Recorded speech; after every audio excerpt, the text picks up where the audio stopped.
ભારતીય આધ્યાત્મિકતા અને સંસ્કૃતિના ઉચ્ચતમ શિખર એવા સોમનાથ મંદિરનું પુનઃનિર્માણ તત્કાલીન નાયબ વડાપ્રધાન અને ગૃહમંત્રી સરદાર વલ્લભભાઈ પટેલના દ્રઢ સંકલ્પ અને પ્રેરણાથી સાકાર થયું છે. સોમનાથ મંદિરનું પુનઃનિર્માણ અનેક મુશ્કેલીઓ અને પડકાર વચ્ચે સરકારી ખર્ચે નહીં પણ લોક ફાળા જન ભાગીદારીથી થયું હતું. સરદાર વલ્લભભાઈ પટેલે જ્યારે અમદાવાદમાં તેમના આખરી જન્મદિવસની ઉજવણી પ્રસંગે અન્ય ખર્ચ ન કરવા અને સોમનાથના મંદિરના નિર્માણ માટે લોક ફાળો એકત્ર કરવાની પહેલ પણ નાખી હતી. આ પૂર્વે પણ સરદારની પ્રેરણાથી તત્કાલીન જામનગરના મહારાજા દિગ્વિજયસિંહ જાડેજાએ પ્રથમ ₹1.51 લાખનું ટ્રસ્ટને દાન આપ્યું હતું. તેમણે 1949 સુધીમાં આશરે ₹25 લાખ જેટલું ભંડોળ પણ એકત્ર કરી આપ્યું હતું. આ સંદર્ભમાં જૂનાગઢના જાણીતા ઇતિહાસકાર ડોક્ટર વિશાલ જોશી કહે છે કે સોમનાથ મંદિરના નિર્માણ માટે નાનજી કાલિદાસ મહેતા સહિતના શ્રેષ્ઠીઓ અને લોકોએ ઉદાર હાથે દાન આપ્યું હતું. ઉપરાંત જાન્યુઆરી 1949માં ગુજરાત સાહિત્ય પરિષદ દ્વારા સોમનાથ મંદિરના નિર્માણ માટે આર્થિક સહયોગ આપવા ઠરાવ પણ થયો હતો. આમ દેશભરમાંથી સોમનાથ મંદિરના નિર્માણ માટે આર્થિક યોગદાન મળ્યું હતું. તેમણે સ્પષ્ટપણે કહ્યું હતું કે સરદાર ન હોત તો સોમનાથ મંદિરનું પુનઃનિર્માણ શક્ય ન બનત.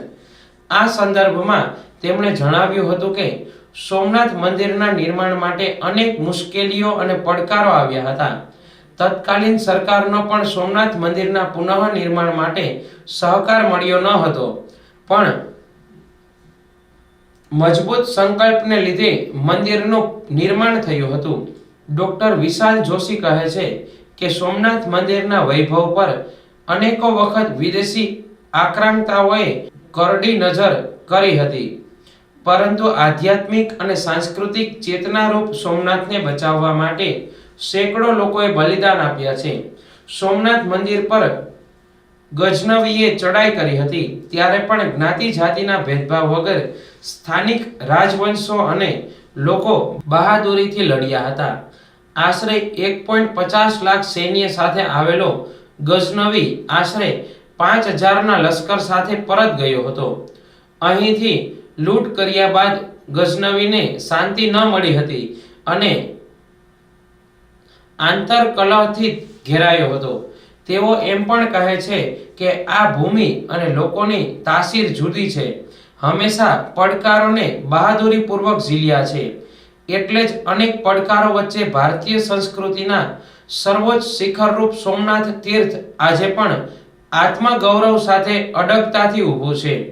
દેશના વડાપ્રધાન અને સોમનાથ ટ્રસ્ટના અધ્યક્ષ નરેન્દ્ર મોદીની પ્રેરણા અને નેતૃત્વમાં સ્વાભિમાન પર્વ ઉજવાશે ત્યારે ભારતીય સંસ્કૃતિના ગૌરવગાનથી નવી પ્રેરણા પણ મળશે. આ સાથે તેમણે સરદારને વંદન અને વડાપ્રધાન શ્રીને સ્વાભિમાન પર્વની ઉજવણી કરવા માટે અભિનંદન પણ આપ્યા હતા. વડાપ્રધાન નરેન્દ્રભાઈ મોદીએ સ્વાભિમાન પર્વથી ભારતની પ્રાચીન વિરાસતને આધુનિકતા સાથે જોડવાનો પ્રયાસ કર્યો છે અને સોમનાથ મંદિરનું પુનઃનિર્માણ એ વિનાશ પર નિર્માણના વિજયની ગાથા છે.